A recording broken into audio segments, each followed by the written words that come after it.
Some of these lists of precepts seem much more like rules than principles in the way that you've been talking of them. I was thinking, for instance, the monastic precepts.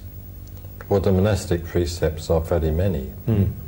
But I don't even see why one should regard rule as a dirty word. Well, why does one have rules? To keep one straight. Why does one rule, lines on a page just so that one can write straight? So one has rules so that one can walk straight, so that one can behave in an ethical, upright, straight manner. I don't think we should, as I said, be afraid of this word rule. It's as though one has been sort of put in a situation where one has to say, oh no, it isn't a rule, don't think it's a rule, it's just a guideline, it's just a principle. But why should we be so afraid of that word rule? It's like being afraid of the word duty, or being afraid of, well, similar words. So perhaps we should just use the word rule in a positive way and say, well, yes, there are rules, just as there are rules in a game. There are rules in a club or an association. They are agreed modes of behaviour, just to make social life and contact with other people and intercourse with other people more easy and smooth. Let's not just be afraid of words. So in this case there would be, for instance, the monastic rules, for instance, about how you wear your robe and so forth. They're simply, well, what's their function? In the case of the monastic rules, I think they represent two things.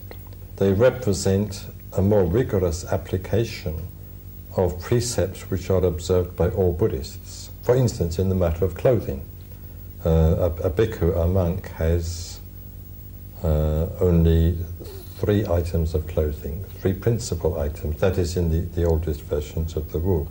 He has 3, what we call in English, robes, but they're really 3 cloths, one of which he wraps round his waist, one of which he wraps round his body and throws over his shoulder, and that is one end he throws over his shoulder, and the other which he wraps round both shoulders and uses at night as a sort of blanket. Those are his 3 so-called robes. Lay people, of course, as distinct from the monks, don't have to observe a rule of that sort. They can have as many robes or cloths or pieces of cloth, as they like, but the principle is the same. Even the lay person should not have too many items of clothing, but the monk is definitely restricted to 3. There is a rule. So the purpose of the rule is to, as it were, narrow down his requirements, to get him to live a more simple life, and to draw a definite line beyond which he must not pass, to make that clear. But these are quite specific to particular circumstances and situations. These are quite specific, yes. So, but nonetheless, a rule always involves a principle. So here, in the case of the rule that the monk, the bhikkhu, shall not possess more than 3 robes, the principle is simplicity of life. Using as few natural resources in the form of cotton and so on as possible, not being over concerned about the adornment of the person. But the fact that the bhikkhu is limited to 3 robes doesn't mean that the lay person can go haywire where his wardrobe is concerned. Though some Eastern Buddhists, where there is a definite monastic order and a definite laity, do take it in that way. And that's one of the reasons why in the FWBO we don't have this formal distinction between monks and lay people, because it very often lets off the hook, so to speak, those who regard themselves as lay people, in the sense that they tend to think that the rules and even the principles are just to be observed by the monks, that the lay person can do more or less as he or she likes. So one of the reasons why we don't have a separate monastic order and have a unified order of dharmacharis and dharmacharinis, who are neither monks or nuns or lay people, is so that nobody calling themselves a Buddhist in the context of the FWBO should be let off the hook. We insist on them remaining firmly impaled on the hook. And yet we don't translate those principles into quite specific rules. Do you think I think rules can be helpful. I think perhaps it's up to the individual to translate the ethical principles into rules for himself or herself. But I think that rules are helpful. Well, rules even are necessary. You even have rules in the arts and in the sciences. You don't just do things as you feel like doing them or just as you would like to do them.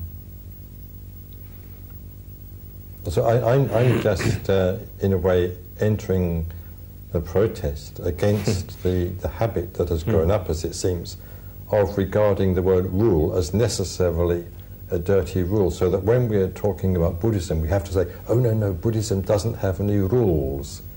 I'm not so sure that that is a healthy approach. I think it's sort of pandering to the approach that invests words like rules with a certain meaning and then reacts rather unintelligently against that.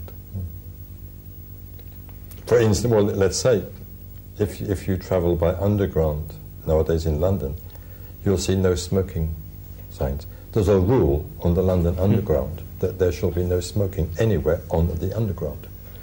There's obviously a principle behind it. There's a hygienic principle, a principle of health and consideration for other people. But you don't explain all that, you just have a rule. And you have a notice up, no smoking. So rules do have their place in public life and in social life. And in spiritual life? And in spiritual life, to the extent that you are involved with other people, or even with yourself, you can make a rule for yourself. If you say, well, look, I'm going to meditate every day at 8 o'clock in the morning. Well, you've made a rule for yourself. What's wrong with that? Why not call it a rule? It's not just a principle, because the principle is the desirability of meditation. The rule is that you've decided and given yourself the rule of your own free will that you will meditate at 4 o'clock every morning. And that keeps you to it. So the rule has that use. Rule is not a dirty word.